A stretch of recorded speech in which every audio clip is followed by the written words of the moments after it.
So I know, Sean, we lost Hayden early on in the game last Wednesday. Any update on him and his status? Yeah, he won't be available for the next game against Birmingham, so he will,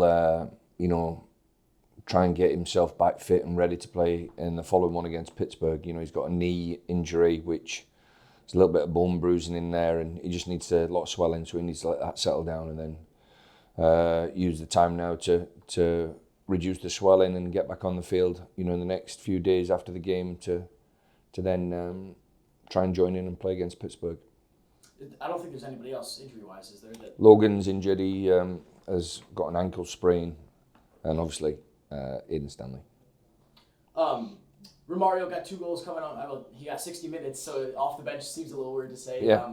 But I guess what can him finding form alongside Elvis's good run and Inches has done some good things when he's come in as well. What can that kind of do for your team when it comes to up front? I mean, it'll be good, for Romario to come and get his goals. He's a good finisher, and he came on and still finding his fitness. His body's healthy now, but he needs to get fitter. But unfortunately, we won't have him for the next month because he's away with World Cup qualifiers and the Gold Cup. So in terms of what it has an immediate effect is same as it was. We'll go with the players that we've got. Elvis has done really well. Kiz has come off the bench and provided a little bit of a spark, and Malik can go up there, Elliot Collier. So we've got enough options that we need to cover. But yeah, we'll lose Romario for the next month. Always a good thing, I guess, but you're sad to lose him. When they're going to play for their country, it's always a good thing at least.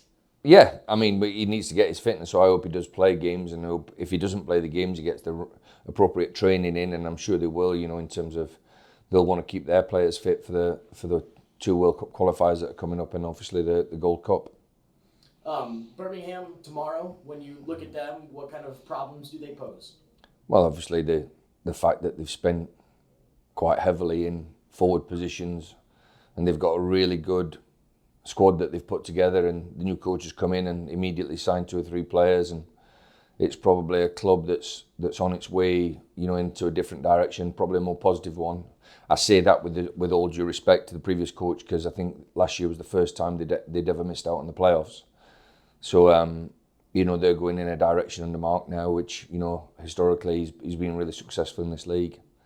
But Danny Trejo and Ronaldo Damas are good players that have been successful in this league, and they're going to provide a threat for us. And we know that they've got some attacking options that they can use that can threaten any defence. So we're going to have to be stronger defensively and continue the attacking play that we've had since the start of the season.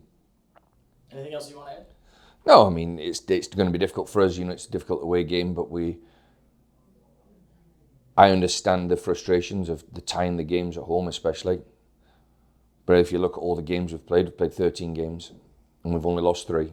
If we count the game against Philadelphia as a tie after 120 minutes. So we've only lost 3 games all season. We need to win more because we've tied too many. And we need to be in it for the long haul, because there are going to be some teething problems in the short term.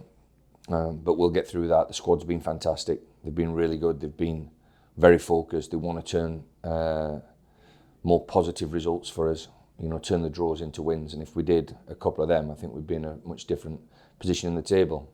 The reason why it looks probably a little bit on the more negative side is because we've not played as many games as everybody else. And that's going to be tough for us later down the stretch, because it's really difficult in USL to travel the way we travel and play a midweek game and then travel back and then expect to play 48 hours later. So it's going to be a tough season for us, but we're up for the fight, and I think you'll see a real fight from us in the next few weeks against teams that are in and around us.